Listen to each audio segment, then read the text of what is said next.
और वहीं चित्तौड़गढ़ में मौजूदगी है सीएम योगी की। सुनवाते हैं आपको क्या कुछ कहते हैं।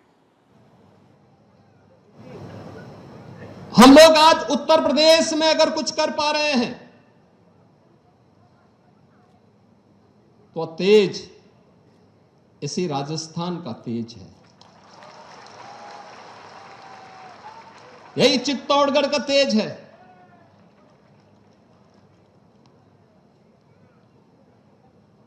आज उत्तर प्रदेश में जो परिवर्तन दिखता है वह प्रधानमंत्री मोदी जी के मार्गदर्शन में,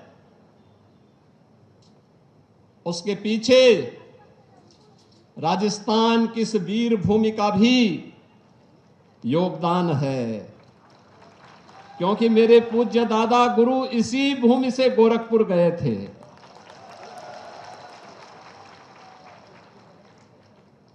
यही वीर भूमि है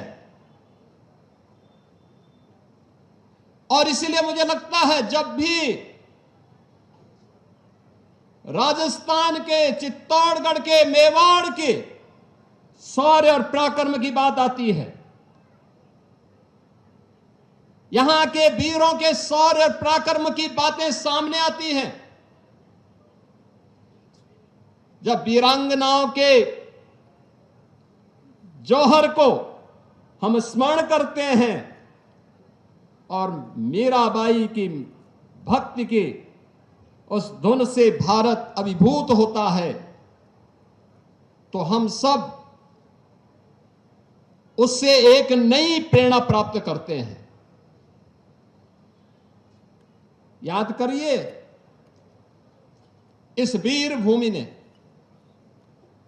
भारत को एक पहचान दी है। ये चित्तौड़गढ़ का ये किला, ये दुर्ग केवल पत्थरों से बना हुआ एक दुर्ग नहीं है, ये भारत की अस्मिता का प्रहरी है, भारत की अस्मिता को लगातार एक नई प्रेरणा प्रदान कर रहा है। और इसीलिए जब हम लोग आते हैं यहां पर, हम लोगों को लगता है कि ये प्रहरी भारत की अस्मिता को लगातार एक नई दिशा दे रहा है।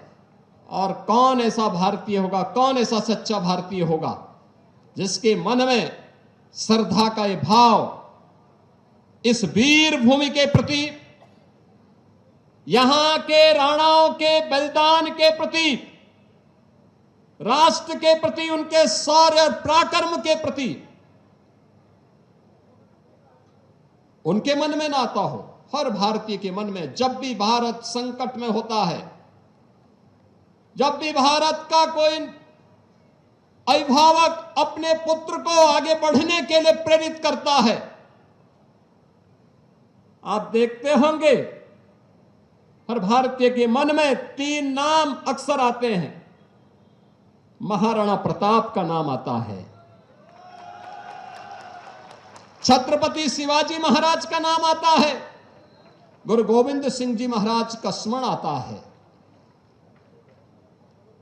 इन राष्ट्र नायकों ने अपने लिए नहीं लड़ा था, अपने परिवार के लिए नहीं अपना बलिदान दिया था।